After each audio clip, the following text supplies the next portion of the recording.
She would have played with me with the phone, like you checking about. Yo, face!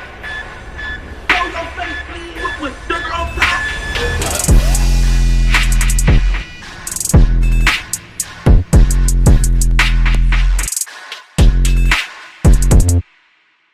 Hey, what's up, y'all? Y'all know my slogan. I don't know it all,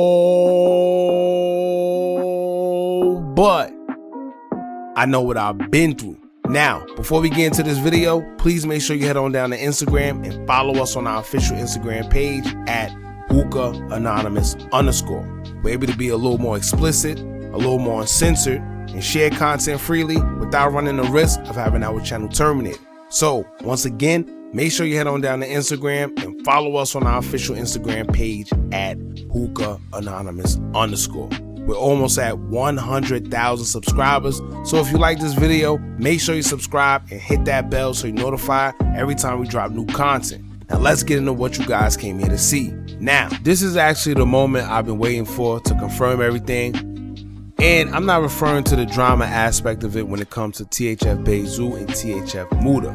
I'm referring to how THF Bayzoo feels when it comes to THF Mooda dating Blasian, who's from the Ops neighborhood.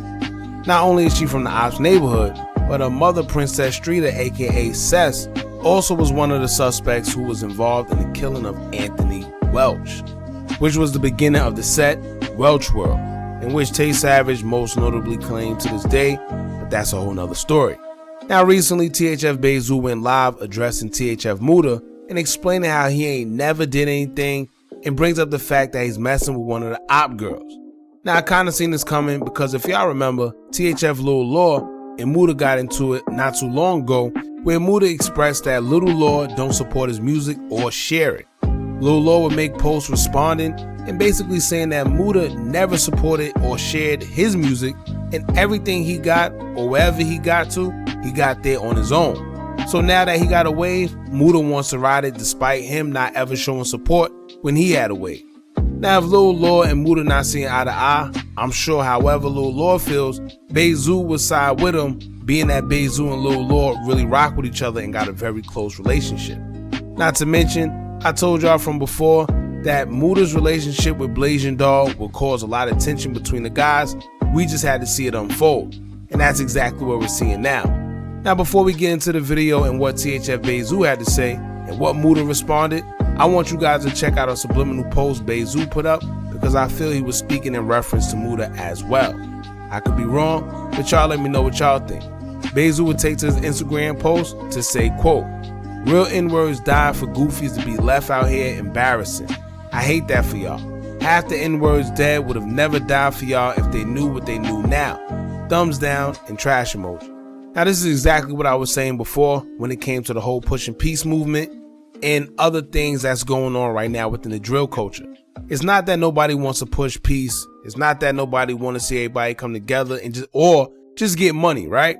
But sometimes when you just think like, damn, just imagine if everyone would have had this same thing in mind years ago.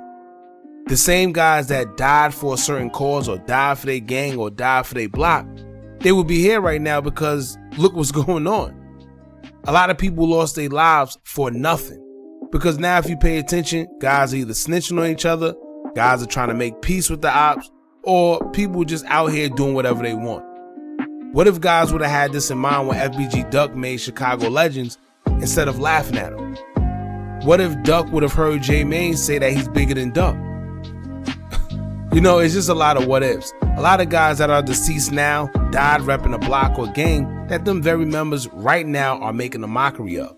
So when I seen this post, it put me in the mind of Welch because I feel that Bayzoo thinking, well, damn, out of all the girls in the world, you had to get with one who's an op. Not only an op, but you got with one whose mother had a hand in killing one of the guys. So at least I know that's how I would feel if I was Bayzoo or anybody within that THF organization. And I still wonder, what made Mooda and Blasian actually link up with each other, and what made Mooda agree to that, knowing the backlash he was going to face from the guys? You know what I'm saying? Like, what made him agree to that? What made them even come together out of everybody? how do they even get the chance to come together? How do they get a chance to know each other when they both supposed to be on opposing sides? But while y'all ponder that, here's what Bayzoo had to say about THF Mooda. Shout out to Goon City TV because it's more to what Bayzoo had to say, but we just took a small clip to pretty much show y'all what's going on. If you want to hear everything he had to say, subscribe to Goon City TV's channel and check the full live out there. In the meantime, check this out. Man, because they ain't around in the circle, you gotta suck it up to get on. This man called me up that on my own too. I always did. Always did. I don't got to rap. I don't. To my brother, yeah, he gets me mad because folks be out. So he don't owe y'all no loyalty. What you talking about? I've been sure since 2008, gang.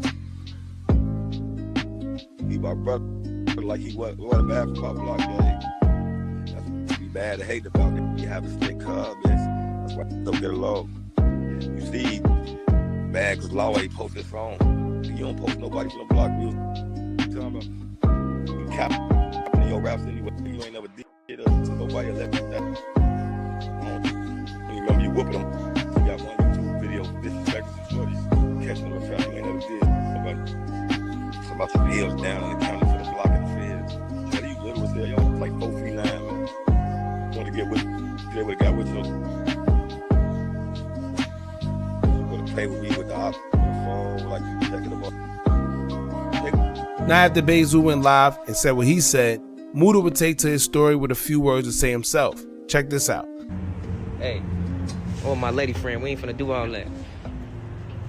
But yeah, I feel like they obligated to keep on coming on my page. We ain't done that. Stop coming to my page thinking y'all gonna tell me. Whatever y'all think y'all do it or good, don't never run me. Without me. Now, if you was wondering like us how Bayzoo felt about the whole relationship between Mooda and Blasian, well, now you know. Apparently it was a phone call made within them and they spoke, whatever the case may be, I'm assuming to like clear things up.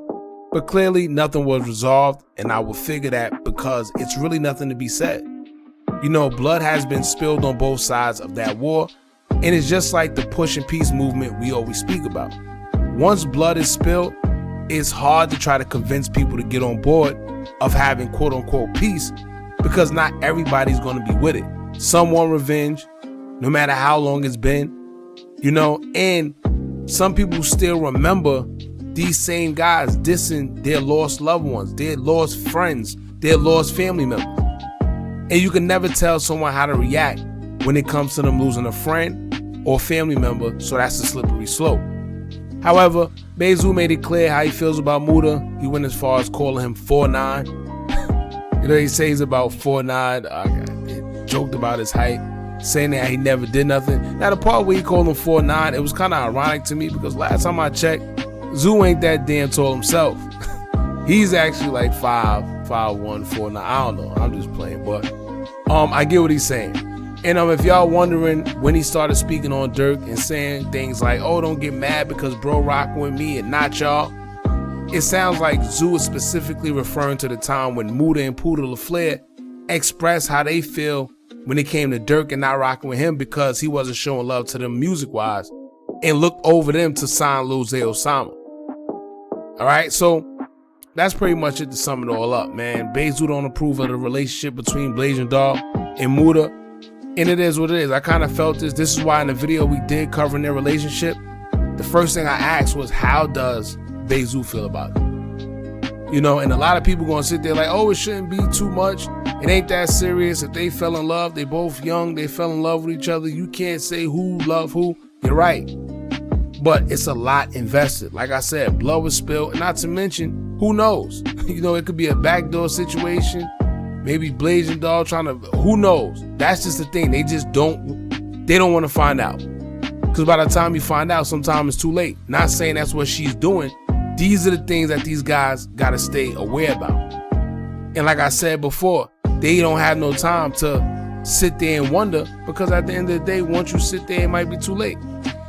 So that's it, y'all. Y'all jump in the comments. Let me know how y'all feel about this. How y'all feel about Bayzoo and his comments against THF Mooda. And what does this say for the future of THF? All right, does people start picking sides? Does people start staying with THF, leaving THF? Who knows? You know, I just know it's like a section where you got the younger guys and you got the older guys. So who knows what goes on? It is what it is. Y'all jump in the comments. Let me know what y'all think about this. Don't forget to like, comment, share, and subscribe. Hit that bell so you're notified every time we drop new content. And remember, as long as you keep on watching, I'm going to keep on dropping. And I'm out.